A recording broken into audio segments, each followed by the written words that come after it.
Bem, o nosso tema é vitória, mas a mensagem é como alcançar a vitória conforme o propósito de Deus. Essa é a mensagem que o Senhor colocou no nosso coração nesse dia. E eu gostaria que vocês abrissem a Bíblia de vocês em 1 Tessalonicenses 2:1 e deixassem abertos nesta passagem, porque nós vamos ler vários versículos dessa passagem. Nós vamos passear, nós vamos pegar outras passagens da Bíblia, mas eu gostaria que vocês deixassem ela marcada, porque nós vamos voltar nela, amém? Gente, assim dá para vocês lerem. Vocês querem que acenda essa luz aqui? Eu acho que seria bom acender essa primeira aqui, Júnior, que aí ajuda o pessoal aqui para eles lerem.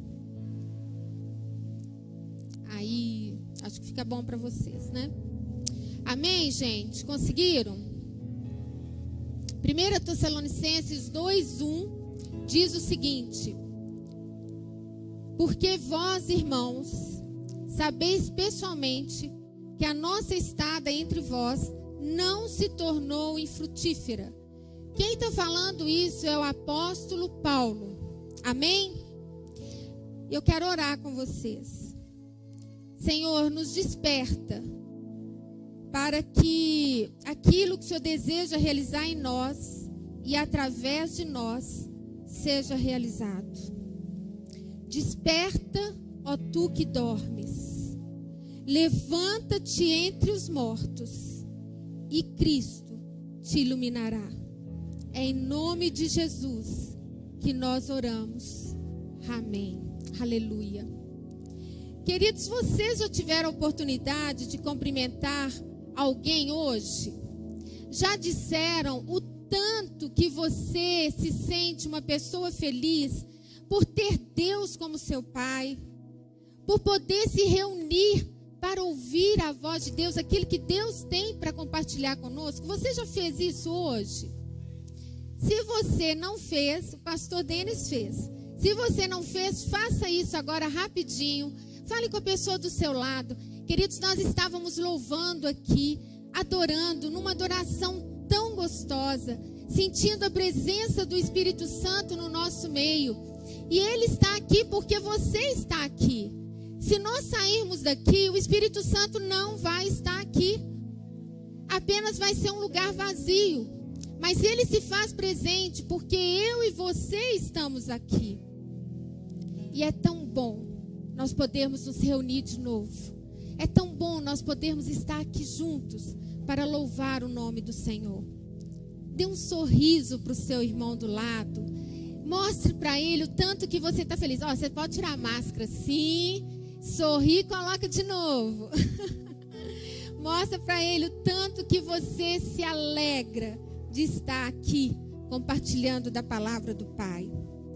Queridos, voltando ao texto de 1 Tessalonicenses 2:1, diz o seguinte: porque vós, irmãos, sabeis pessoalmente que a nossa estada entre vós não se tornou infrutífera.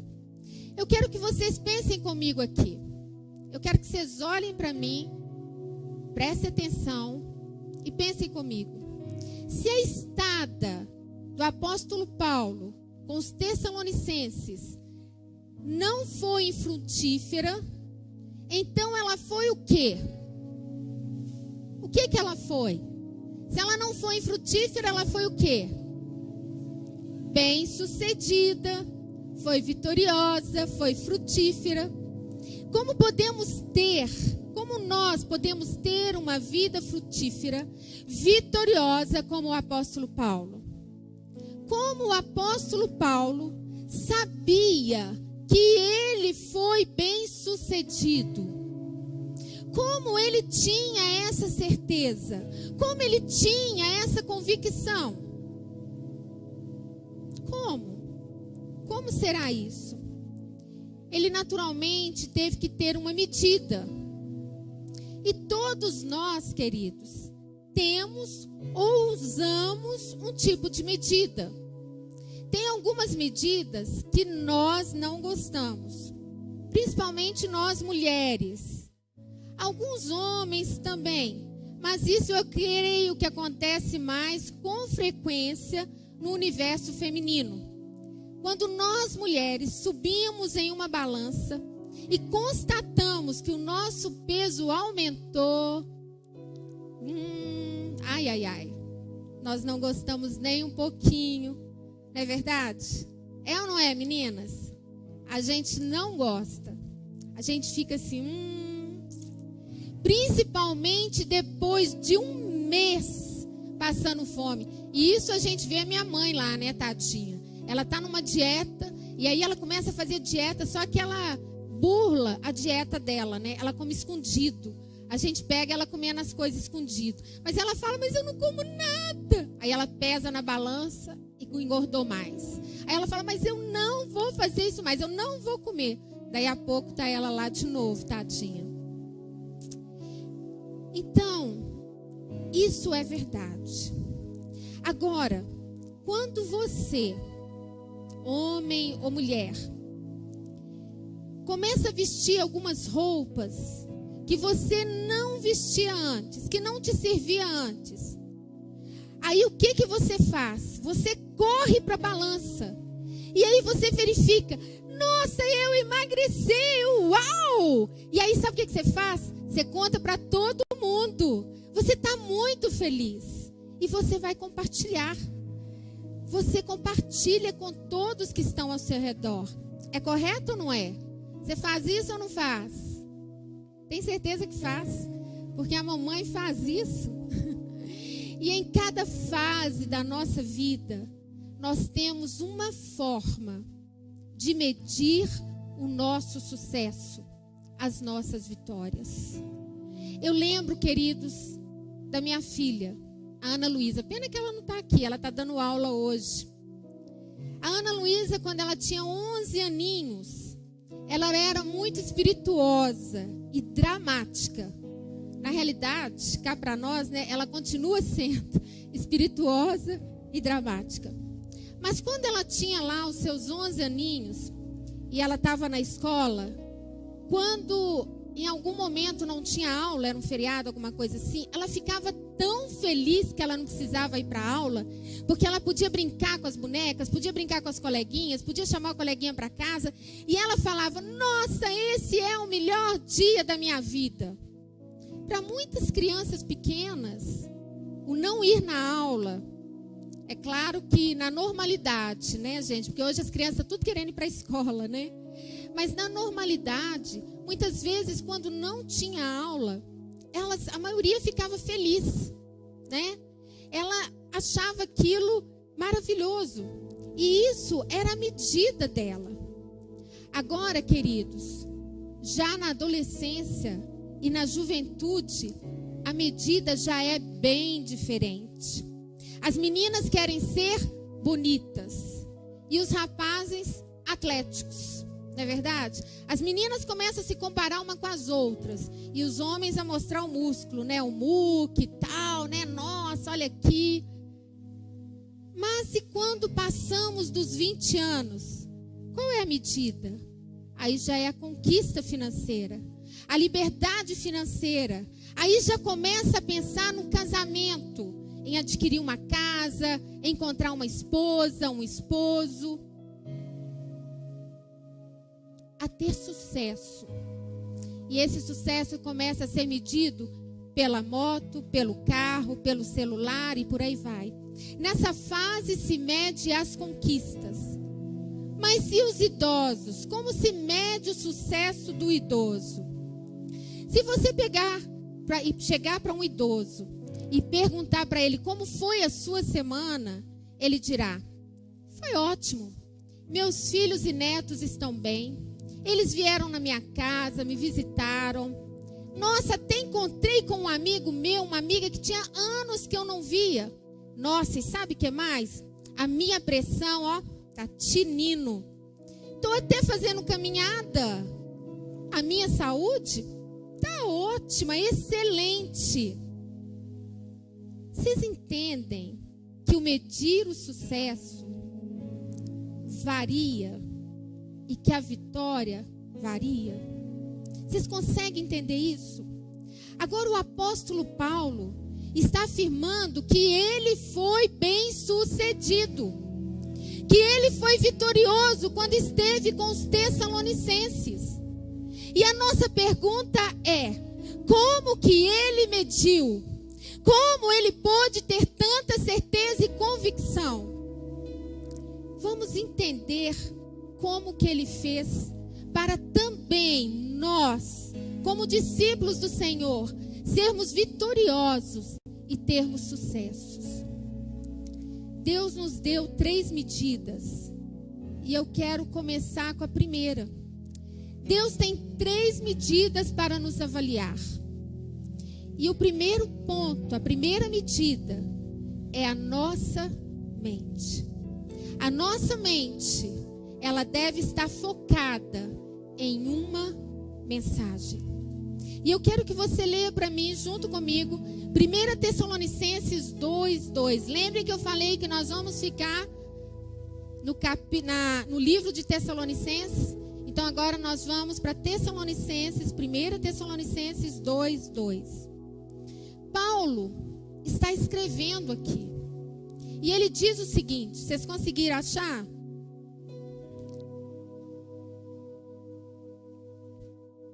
Mas, apesar de maltratados e ultrajados em Filipos, como é do vosso conhecimento, tivemos ousada confiança em nosso Deus, para vos anunciar o Evangelho de Deus em meio a muita luta.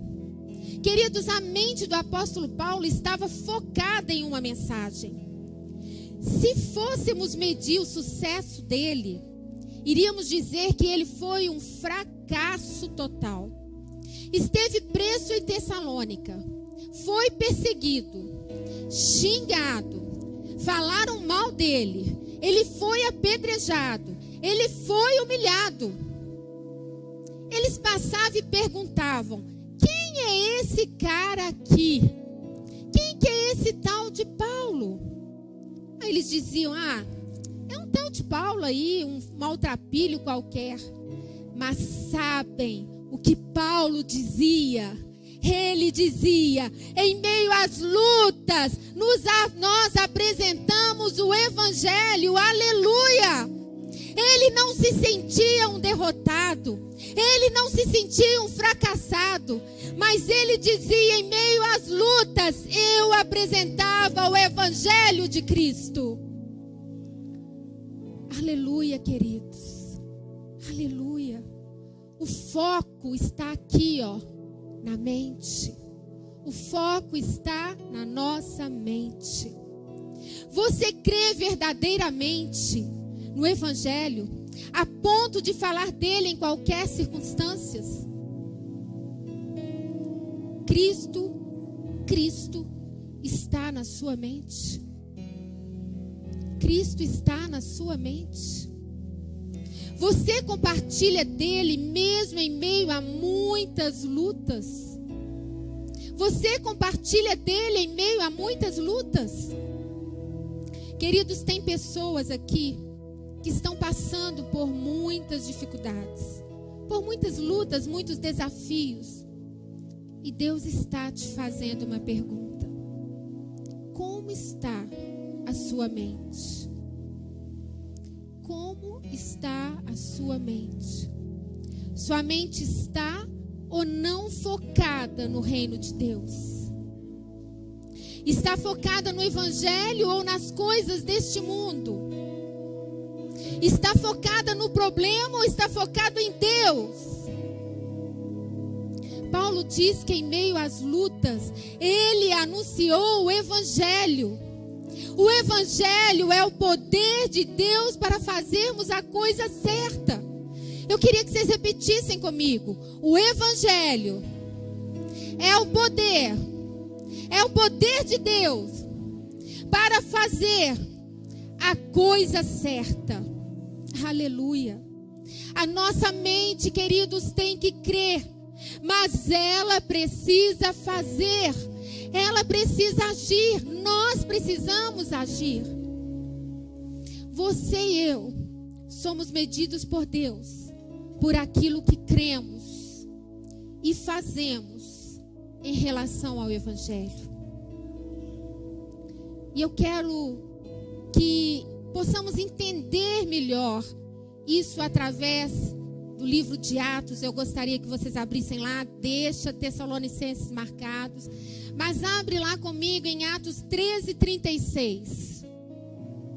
Atos 13:36. Amém? Atos 13:36.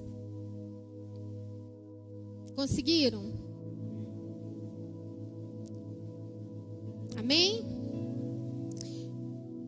Atos 13:36 diz assim: porque na verdade, tendo Davi servido a sua própria geração, conforme o desígnio de Deus, adormeceu. Nós vamos parar aqui. Porque na verdade, tendo Davi servido a sua própria geração, conforme o desígnio de Deus, adormeceu.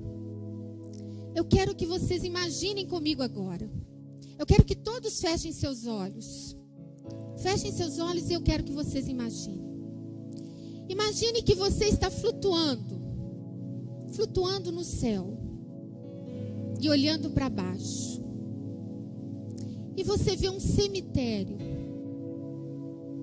E ali tem um grupo de pessoas em volta de um certo túmulo. E você se achega um pouquinho mais para ouvir o que eles estão falando. Você se aproxima.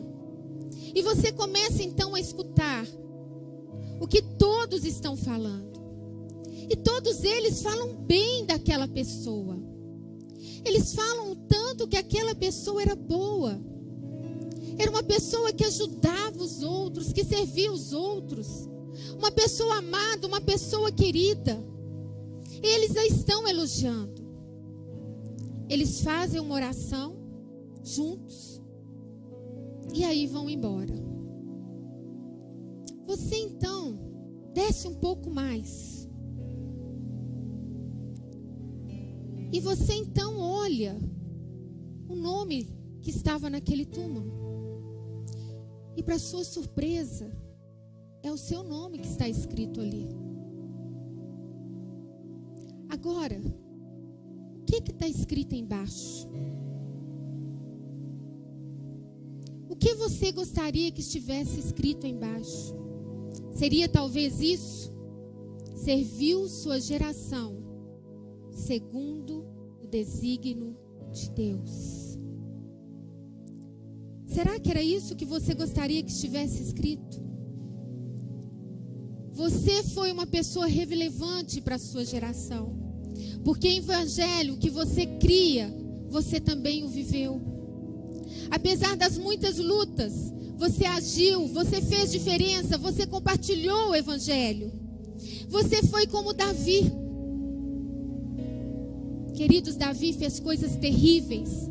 Ele assassinou, ele adulterou, mas verdadeiramente ele se arrependeu e manteve o foco em fazer diferença na sua geração. Ele só morreu depois de ter cumprido os desígnios de Deus para ele. Este é o nosso desafio. Esse é o seu, é o meu desafio. Essa é a nossa missão de vida. No dia em que partirmos, vamos ter que responder a medida a Deus. E nenhum de nós vamos nos escapar disso. Isso é certo para todos nós. É necessário, queridos, manter a sua mente, a minha mente focada em fazer o que for relevante para essa geração, através do evangelho que Cristo nos deu. E essa é a mensagem: crer no evangelho, aplicar o seu poder aos desafios da nossa geração. E como nós podemos fazer? Eu quero dar um exemplo, como através do evangelho nós podemos ajudar a nossa geração. Muitos queridos da nossa geração estão endividados. E dívida é quando você não consegue pagar. Tem pessoas que estão devendo lojas, cartão de crédito e por aí vai. E nós temos um curso fantástico aqui, que é o curso de finanças, que é o CRAU. Ele é um instrumento para te ensinar, para te instruir, para que você possa controlar suas finanças e, aprendendo a controlar suas finanças, ajudar outros também a controlar as suas. Deus quer que você não seja um devedor, mas que você passe a ser um investidor. E que você possa, em vez de pegar emprestado, emprestar. O Evangelho é o poder de Deus para resolver os problemas práticos das nossas gerações. Queridos, chega de sermos teóricos de domingo, louvando, e de segunda a sábado sermos ignorantes por não saber cuidar da nossa própria vida, por não conhecermos as Escrituras, por não colocá-la em prática. A palavra de Deus em Oséias nos diz: o meu povo perece por falta de conhecimento. Nós precisamos compartilhar com essa geração como aplicar o Evangelho aos seus problemas, como criar seus filhos, como cuidar do seu dinheiro diante de tantos bombardeios de consumo, como solucionar os problemas dos casamentos, da sexualidade da juventude, como auxiliar as crianças e os adolescentes de pais separados. São tantas situações para aplicarmos a palavra de Deus e trazermos uma solução para essa geração. Essa é a primeira medida de Deus para nos avaliar. Como está a sua mente? Está focada no Evangelho? Crendo e fazendo e vivendo o Evangelho? Ser prático com o que você faz todos os dias, com aquilo que você crê? E qual é a segunda forma de Deus nos medir? Qual será? É a motivação. Qual a sua motivação? Essa segunda medida, queridos, é muito difícil. Ela é a mais difícil. Ela é mais difícil que a mensagem que você crê. A motivação, ela é bem escondida. A motivação tem a ver com o coração. E o foco tem a ver em agradar a Deus. Repitam comigo. A minha motivação tem que agradar a Deus. De novo, a minha motivação tem que agradar a Deus. Vamos lá para 1 Tessalonicenses 2, do 3 ao 6. Vamos ver o que Paulo nos fala. Qual é o caminho para ele ter certeza de que ele era vitorioso, que ele foi frutífero, que ele teve sucesso. Conseguiram abrir? 1 Tessalonicenses 2, 3 ao 6. Pois a nossa exortação não procede de engano, nem de impureza, nem se baseia em dolo.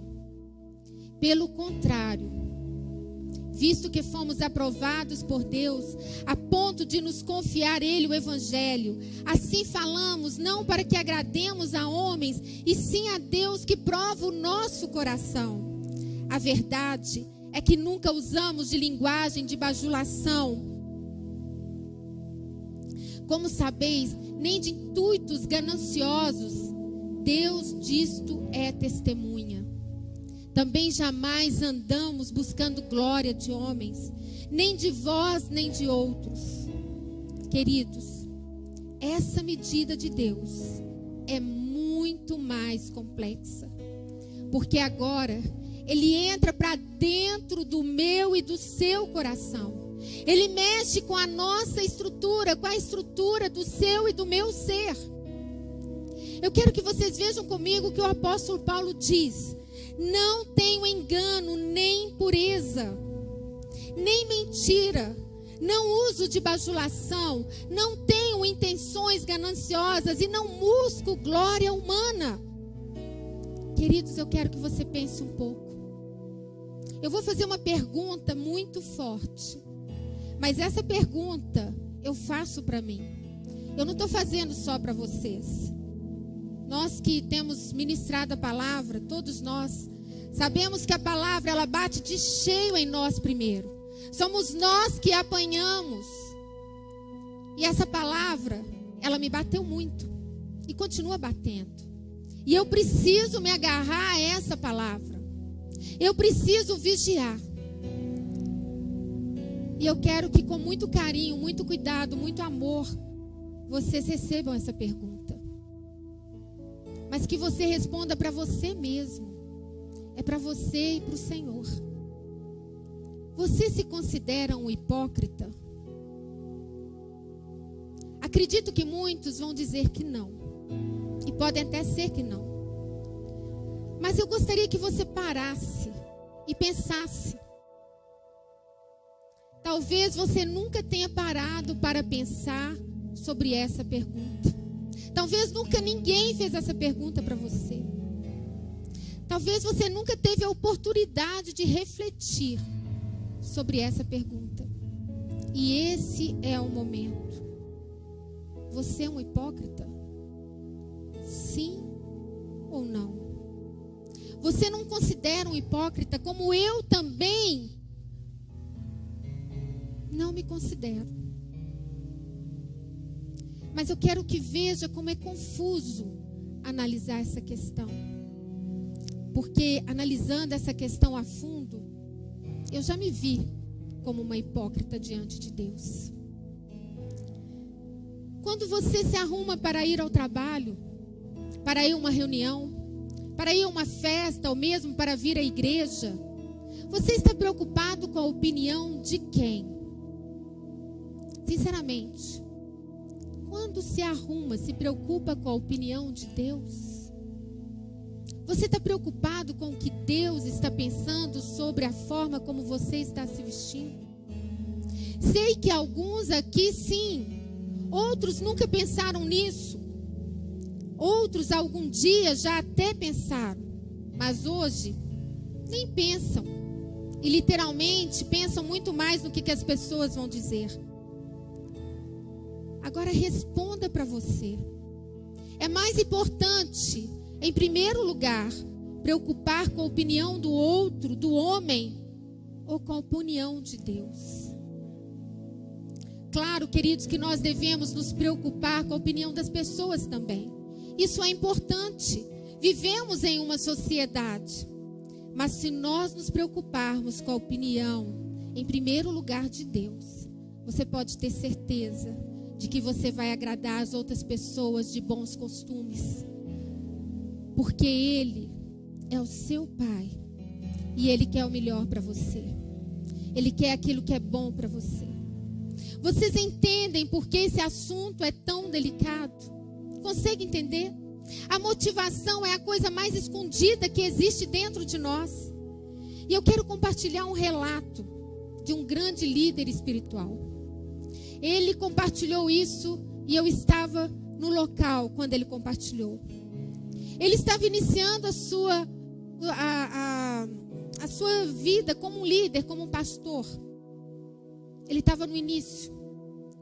E ele ia ministrar num lugar. A sua esposa já era uma líder conhecida, uma pastora conhecida. E ele naquele momento, ele se preparou. Ele estudou muito para aquela ministração daquela mensagem.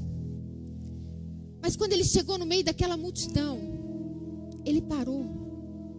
E ele não conseguia falar nada. Ele não conseguia ministrar nada. Não conseguia sair uma voz da boca dele. Ele arrasado, se sentindo humilhado, saiu cabisbaixo e foi embora. E se escondeu, quietinho no lugar. E a sua esposa foi salvá-lo. E começou a ministrar com graça, com ousadia, cheia da unção de Deus. Mas esse homem se ajoelhou no canto, chorava. clamava a Deus: por que, Deus, eu me preparei tanto? Por que, Deus, eu não consegui? Mas por que ela está lá? E no fundo, ele descobriu que ele não podia falar nada, que Deus não permitiu que ele falasse nada, porque ele estava com inveja dela. Ele não sabia, era oculto, estava lá dentro dele. E só naquele momento, sozinho ali chorando, foi que veio à tona o verdadeiro sentimento, a verdadeira motivação para ele estar lá na frente. Ele se arrependeu, se humilhou, pediu perdão a Deus ali em prantos. E hoje, queridos, eles são maravilhosos. Muitos o seguem. Mas esse homem foi capaz de compartilhar isso com uma multidão. Porque as nossas mazelas, Deus conhece todas. Nós podemos enganar qualquer um. A motivação dele não estava em agradar a Deus. Até chegar aquele momento, ele não sabia o que estava no seu interior. Qual era o verdadeiro sentimento que o motivava? Vocês conseguem entender? Tem pessoas, queridos, que na igreja fala, se veste, se comporta de uma maneira, mas durante a semana é totalmente diferente. O pastor Kennedy, ele contou uma história, eu creio que ele já contou aqui também, e ele compartilhou comigo que na juventude, ele tinha um amigo na igreja que era um cordeirinho, um melzinho, aquele que você quer andar junto, tá ali junto com ele, um exemplo. E o pastor Kennedy pegou uma carona com ele. E queridos, imagina bem o pastor Kennedy lá, calminho com ele lá. E de repente esse homem é fechado num carro. E ele então começa a esbravejar, gritar, xingar. E o pastor Kennedy fica todo assustado, encolhe no banco e começa a ficar lá: meu Deus, quem é esse homem? Eu não conheço esse homem. Nós precisamos, queridos, permitir que o Espírito Santo transforme a nossa vida, transforme aquilo que nós falamos, aquilo que nós pensamos, a maneira de nós agirmos. Nós temos de parar de fazer o que é errado, como enganar, mentir, bajular, ter intenções gananciosas, permitir impureza nos nossos pensamentos. É necessário permitir Deus fazer uma operação profunda no nosso coração. Isso precisa acontecer na sua e na minha vida, na nossa vida. O apóstolo Paulo diz: a minha passagem em Tessalônica foi frutífera, foi vitoriosa, porque eu não tive erros. Se ele pôde, você pode, nós podemos. Amém? Amém, igreja? Se ele pôde, nós podemos. E eu quero explicar um pouquinho mais sobre esse assunto. Vocês com certeza já ouviram falar de iceberg. E eu gostaria que vocês colocassem aqui para mim o iceberg. Por favor. Vocês vão lembrar de um filme, Titanic. Tem alguém aí, gente? Olha lá. A primeira imagem só do iceberg, por favor. A imagem só do iceberg. Gente, vocês conseguem ver que ali nós temos uma pontinha do iceberg e olha o tanto que está lá para baixo? Está dando para vocês verem aí? Aquilo ali é só uma pontinha. Pode mostrar com o navio, por favor.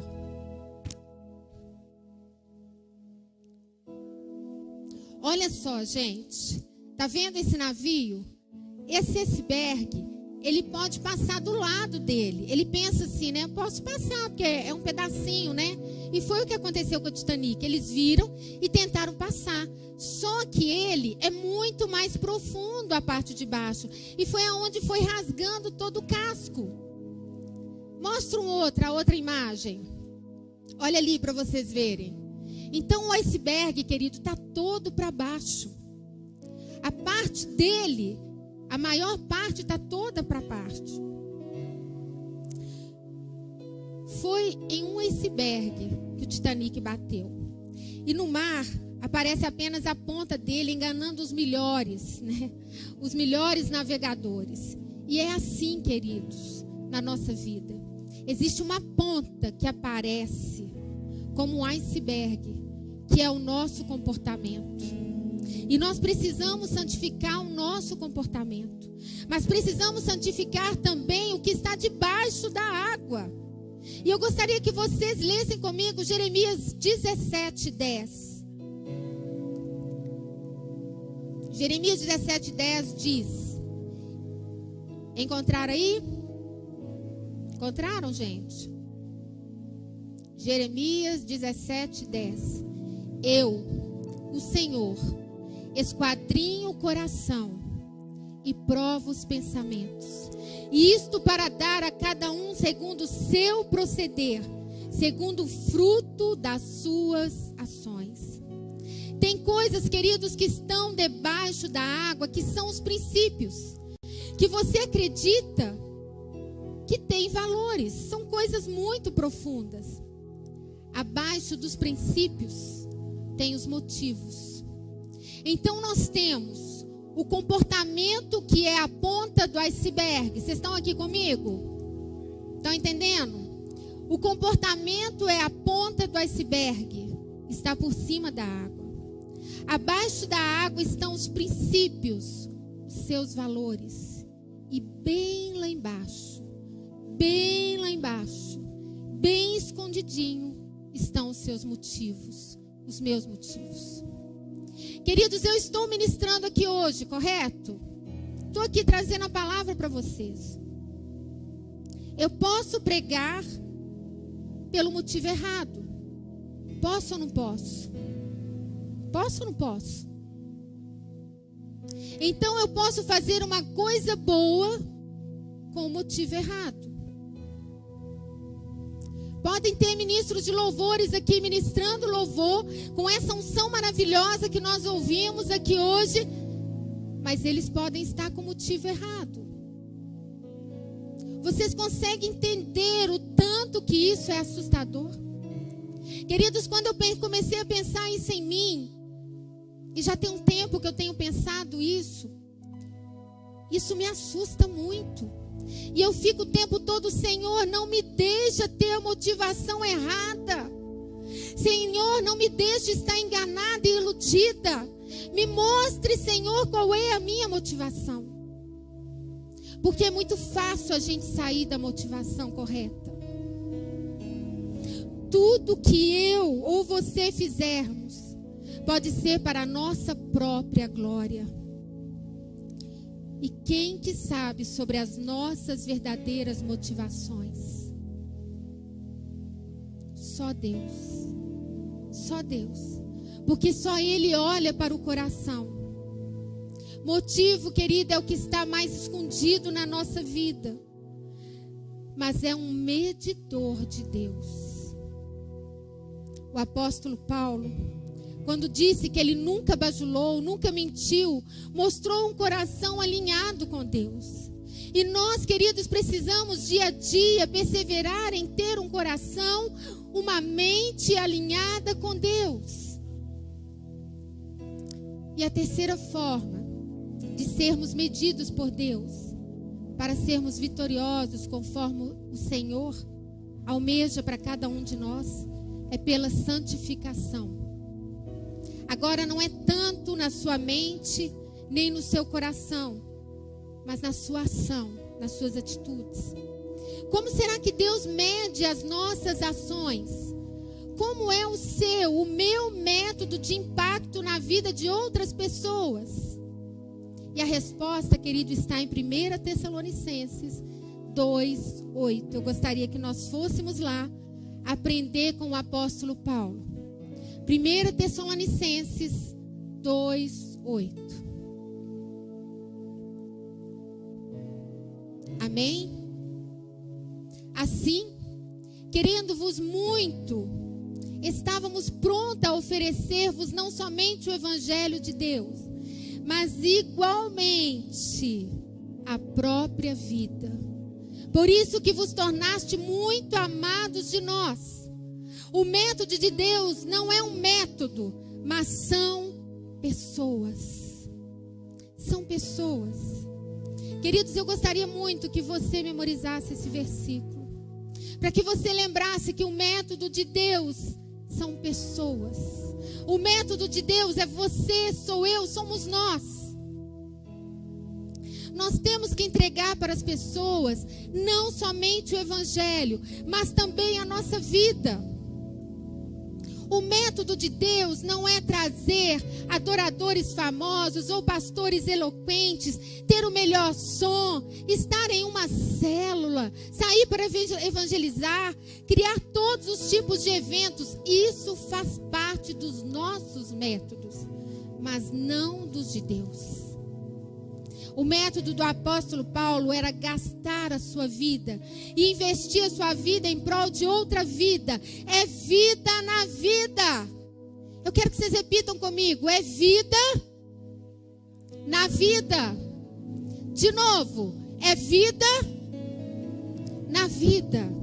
Queridos, ontem eu tive uma reunião com a juventude, com a liderança da juventude. E uma das meninas disse o seguinte: olha, eu quero ter célula. Eu quero que a minha casa tenha uma célula, porque eu vim de uma célula. E na célula eu era cuidada, eu era parada, eu tinha comunhão. Numa das conversas com meu filho Daniel, ele falou comigo assim: mãe, isso aqui não é igreja. Igreja é comunhão. Igrejas são as células onde existe intimidade. A maioria de nós aqui viemos de célula. Estivemos em uma célula. Nós temos vida na célula, porque ali nós nos conhecemos.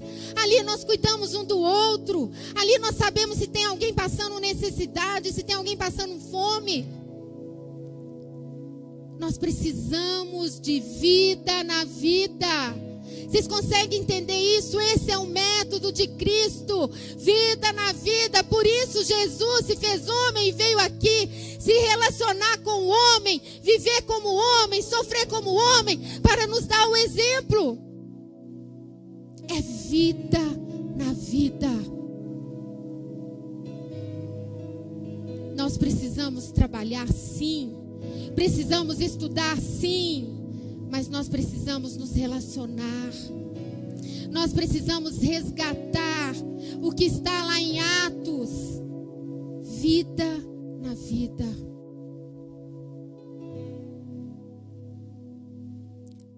O nosso método tem que ser como o método do apóstolo Paulo. Investir tempo nas vidas, ouvindo, dando um sorriso, chorar junto, orar junto, aconselhar. Temos muitas vezes que parar o que estamos fazendo para socorrer uma pessoa, lembrando sempre de Jesus, porque Ele morreu por elas. Ele morreu por cada uma delas. Sabe, queridos, Lagoinha tem um slogan que é: grande para servir e pequena para se importar. Pequena para se importar. Eu quero dar mais um exemplo. Tem uma irmã aqui na igreja que ela estava trabalhando na farmácia e cheia de serviço, e chega ali uma senhora para comprar um medicamento. E quando essa senhora compra esse medicamento, ela já havia comprado e não resolvia os problemas dela, o que os médicos tinham receitado. Ela já tinha ido várias vezes. E aí o pessoal, sabendo que essa irmã era uma irmã em Cristo, chamou.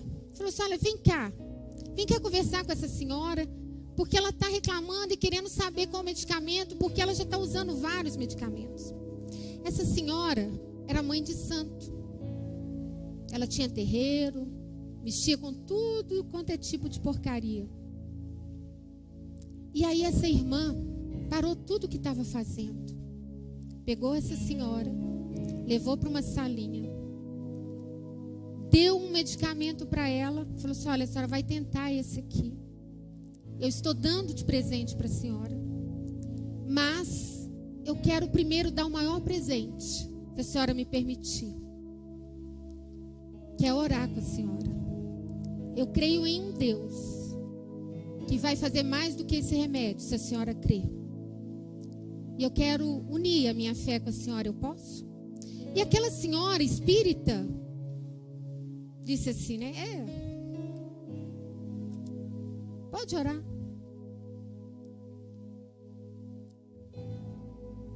E aí, queridos, ela orou. E aquela senhora estava cheia de feridas no corpo, que coçava sem parar, já tinha meses, só coçando e não tinha refrigério. Queridos, quando ela saiu da porta da farmácia, ela já não coçava mais. Naquela semana ela foi totalmente curada e nem precisou do remédio.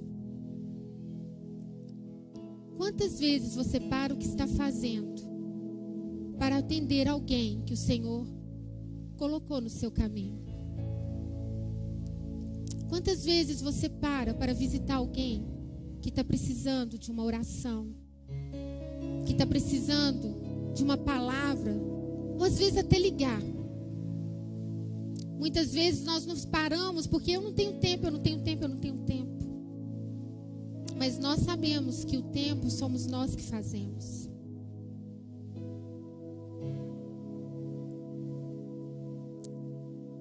Concluindo, queridos, aqui está a forma como Deus nos mede para ver se estamos cumprindo ou não o propósito que Ele tem para nós.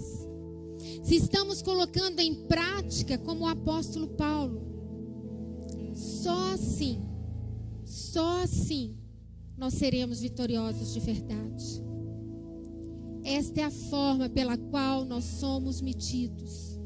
E eu gostaria que vocês anotassem no seu celular, aonde você estiver, que você anotasse isso aqui, para que você tivesse isso gravado no seu coração.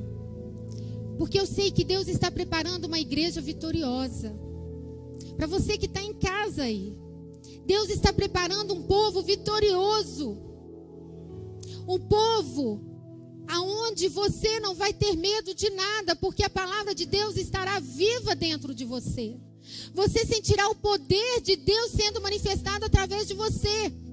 Queridos, nós temos clamado por avivamento, nós temos pedido o avivamento, mas o avivamento começa através de você.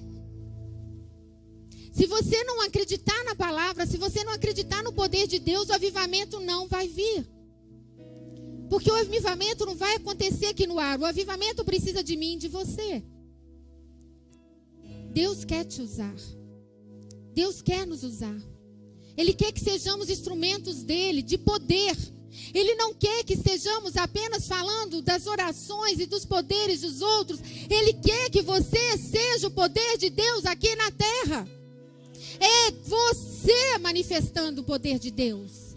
Não é fulano ou ciclano, todos nós, porque todos nós somos filhos do Deus Altíssimo. Amém? Você é filho, você tem o Espírito Santo dentro de você.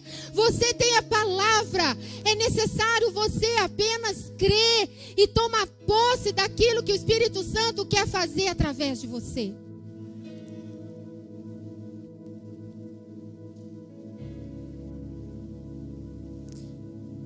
A mensagem do poder transformador, anota aí, a medida é a mensagem do poder transformador, mas a motivação de agradar a Deus. Pensa sempre, queridos, tudo que você fizer, Eu estou agradando a Deus com essa atitude? Eu estou agradando a Deus com o que eu estou fazendo? Então é a mensagem do poder transformador, o Evangelho. Mas a motivação de agradar a Deus. E com o método de investir em vidas. Investir em vidas. O apóstolo Paulo foi um sucesso. Mesmo que aos nossos olhos estivesse muitas coisas dando errado na vida dele. Mas a mente dele estava fixa na mensagem do Evangelho. O coração dele estava alinhado com Deus. Ele desejava ardentemente agradar o Senhor. E a sua vida estava focada em Deus. Queridos, através da vida do apóstolo Paulo, nós vimos como poderemos alcançar a vitória, conforme o propósito de Deus para nós.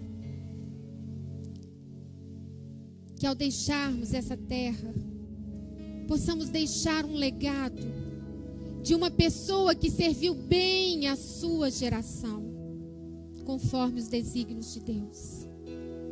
E eu te desafio neste momento a renovar o seu compromisso com Deus.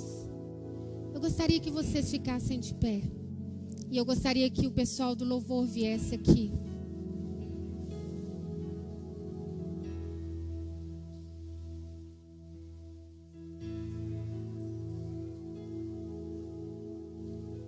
Eu quero que todos nós oremos juntos.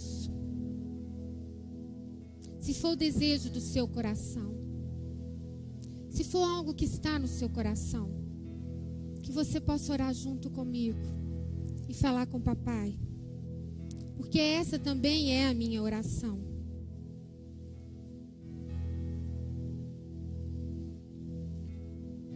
Senhor, conforme o que acabamos de ouvir, conforme o que eu acabei de ouvir, eu me comprometo a ter uma mente firmada no Evangelho. E para isso, eu vou me dedicar a conhecer e a estudar a Tua Palavra. Eu buscarei ter o meu coração alinhado ao Seu, buscando agradá-lo em tudo que eu fizer.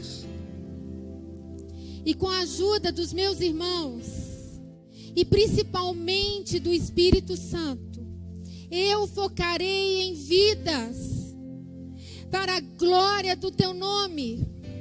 Eu focarei em vidas, em nome do nosso Senhor Jesus. Amém. Aleluia.